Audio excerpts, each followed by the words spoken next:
Bismillahirrahmanirrahim. Today we are going to discuss about the future perfect tense. So basically the future perfect tense is a verb tense used for the action that will be completed before the some other point in the future. देखिए future perfect एक ऐसा tense होता है कि जिसके किसी action को future के किसी स्पेसिफिक टाइम के अंदर ख़त्म होना चाहिए या वो ख़त्म हो जाता है।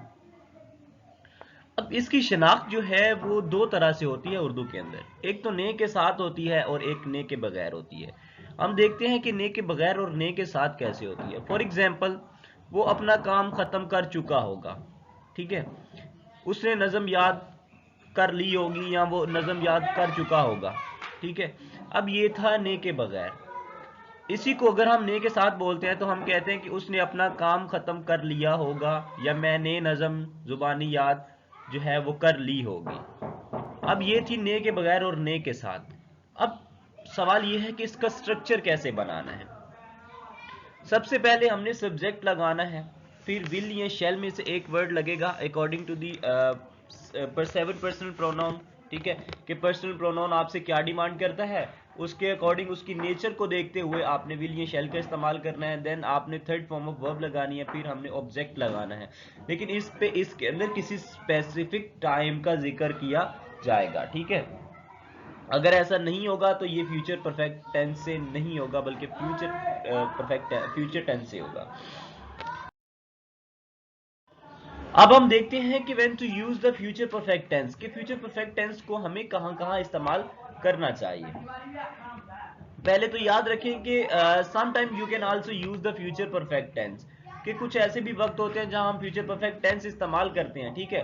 And the simple future tense interchangeably, ठीक है। और हम कब इस्तेमाल करते हैं, जब हमने फ्यूचर टेंस को इस्तेमाल करना होता है ना, फ्यूचर सिंपल टेंस को इस्तेमाल करना होता है, उसके इंटरचेंज के अंदर जो है हम फ्यूचर परफेक्ट टेंस को इस्तेमाल करते हैं।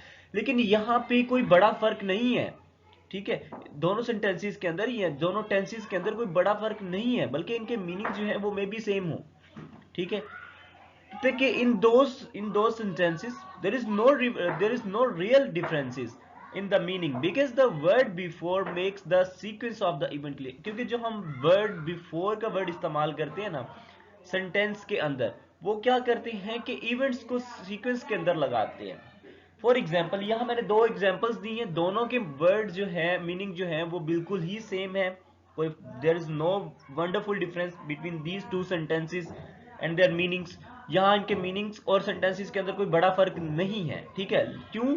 क्योंकि यहाँ पे जो मैंने बिफोर का वर्ड यूज किया वो सिर्फ एक स्टेटमेंट को तरतीब दे रहा है, सीक्वेंस के साथ ला रहा है। For example, Linda will leave before you get there, तुम्हारे वहां पहुंचने से पहले ही लिंडा वहां से छोड़ चुकी होगी, ठीक है।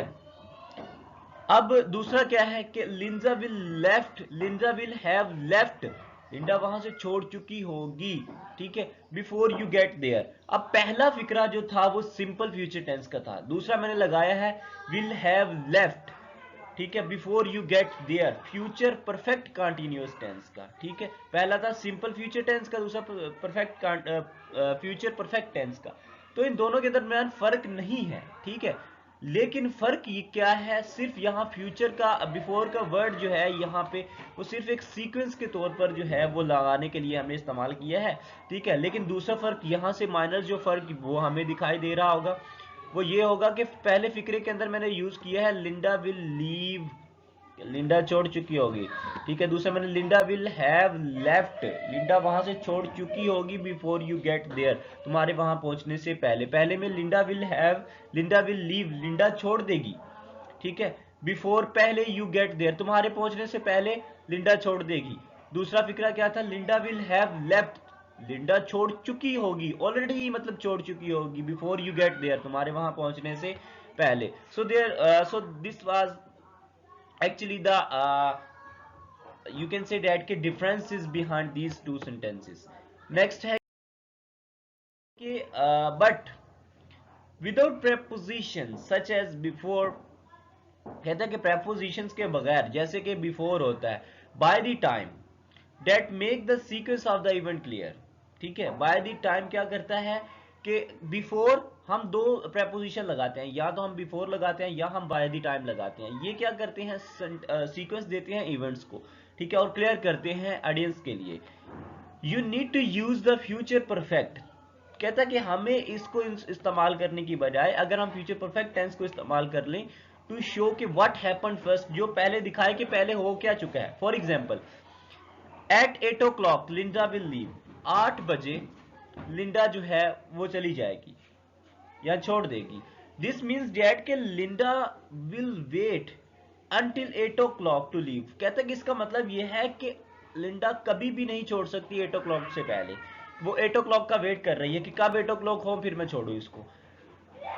दूसरा देखिएगा, at 8 o'clock Linda will have left, this means that कि Linda will have before 8 o'clock, इसका मतलब है कि लिंडा क्या करेगी, 8 o'clock से पहले छोड़ देगी। समझ आ गई है। आगे क्या है कि when not to use the future perfect tense, दूसरा हमने देखना है कि फ्यूचर परफेक्ट टेंस को हम इस्तेमाल क्यों नहीं कर सकते या कहां नहीं कर सकते।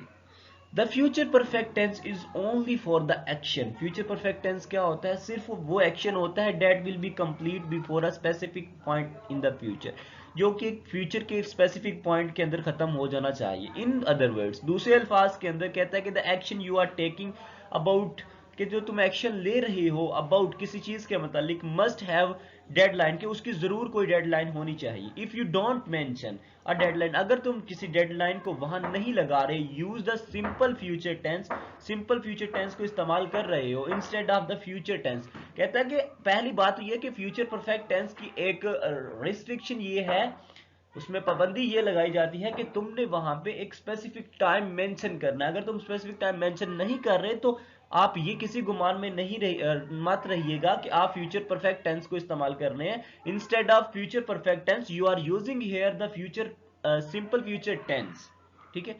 For example, Linda will leave, this is the correct sentence, ठीक है। अगर हम कहें कि लिंडा विल हैव लेफ्ट, ठीक है, this is the incorrect sentence, क्योंकि यहां हमने किसी स्पेसिफिक टाइम को मेंशन नहीं किया, इसलिए Linda will have left is the incorrect sentence and Linda will leave is the correct sentence. The deadline can be very specific 8 o'clock। For example, हम तो यही एग्जाम्पल को लेके चल रहे थे ना, उसने कहा कि the deadline can be very specific, जो डेडलाइन होती है ना वो बड़ी मखसूस होती है। फॉर एग्जाम्पल 8 o'clock, या it can be very vague next week, या इसको इसके बजाय हम वैग्यू मतलब इस्तेमाल कर नेक्स्ट वीक वाली हम डेडलाइन इस्तेमाल कर सकते हैं। It can even depend on कि what some time what something else happen, कहते हैं कि इट कैन इवन डिपेंड, ये हद तक डिपेंड भी कर सकती है किस चीज के ऊपर, कि व्हेन समथिंग एल्स हैपन, कि इसके बजाय क्या और चीज वाकया होनी चाहिए। आफ्टर परेड्स एंड, परेड्स के खत्म होने के बाद, it just has to be some time in the future। अब हम इसके एग्जांपल्स नेक्स्ट जाके पढ़ेंगे। कहते कि the major question is this कि how to make the future perfect tense negative, कि हम नेगेटिव टेंस कैसे बनाना है फ्यूचर परफेक्ट टेंस के अंदर। तो समटाइम लोग यहाँ बहुत बड़ा ब्लेंडर लगा देते हैं, वो सब्जेक्ट के बाद विल शैल हैव, देन वो नॉट का वर्ड यूज करते हैं, फिर हमने थर्ड फॉर्म ऑफ वर्ब लगानी होती है। बिल्कुल ऐसा नहीं होता, बल्कि इसका स्ट्रक्चर कुछ यूं है कि हमने सबसे पहले सब्जेक्ट लगाना है, देन हमने शैल या will according to the nature of the sentence, ठीक है। फिर हमने बाद में उसके बाद नॉट का इस्तेमाल करना है, देन हमने हैव लगाना है, फिर हमने plus third form of ING, third form लगानी है verb, third form of verb. So, making a negative future perfect tense constructed is easy. Just insert not between will and have, ठीक है। will या shall और इनके दरमियान और have के दरमियान में हमने not का वर्ड यूज करना होता है। जैसे कि मैंने अभी यहाँ आपके सामने जो है सबसे पहले सब्जेक्ट लगाना है, देन हमने will या shall का वर्ड यूज करना है, फिर उसके बाद हमने not लगाना है, देन हमने have, फिर हमने थर्ड फॉर्म ऑफ वर्ब, ठीक है। और इसके साथ साथ हमारा जैसे फिक्रा सोआन आगे कंटिन्यू होगा वैसे हम करते रहेंगे। So you can also use the construction. अब ये भी होता है कि हमने फॉर एग्जांपल हम देखें कि आई विल नॉट हैव, ठीक है, ये कैसा फिक्रा है, या दे विल नॉट हैव, तो हम उसकी जगह विल नॉट मतलब अगर इसको शॉर्ट फॉर्म के अंदर लिखना चाहते हैं तो हम उसको वॉन्ट भी लिख सकते हैं, विल नॉट को वॉन्ट, ठीक है। So you can also use the construction want in place of will not, ठीक है। विल नॉट की जगह हम वॉन्ट का वर्ड भी यूज कर सकते हैं। मैं एक अलग से लेक्चर बनाऊंगा जिसमें मैं आपको बताऊंगा कि आपने हेल्पिंग वर्ब जो होते हैं, अलग्जरी वर्ब्स, उनको शॉर्ट फॉर्म के अंदर कैसे यूज करना है। टोटली इज आर एम से लेके हैज हैव हैड तक सब कुछ बता दूंगा मैं, एक मुकम्मल सीरीज लेक्चर की बनाऊंगा उसके अंदर। अब यहाँ एग्जाम्पल है, वो कहता है कि फ्लोट को डेकोरेटिंग जो थी वो पहले ही कर ली गई थी, ठीक है, बिफोर द परेड, परेड होने से पहले ही जो फ्लोट की डेकोरेशन थी उसको सजाया जा चुका था। they won't have finished decorating the float, कहते हैं कि फ्लोट को सजाने का काम जो है वो पहले ही नहीं किया जा चुका था, ठीक है, या पहले ही मुकम्मल नहीं हुआ था बिफोर द परेड से पहले, ठीक है। आगे हम देखते हैं कि हमने इसको इंटेरोगेटिव कैसे बनाना है, फिर उसके लास्ट पे मैं आपके साथ एक एक्सरसाइज शेयर करूंगा और उसको कंप्लीटली समझाने की कोशिश करूंगा। सो आई होप सो कि आप इसको समझ गए होंगे।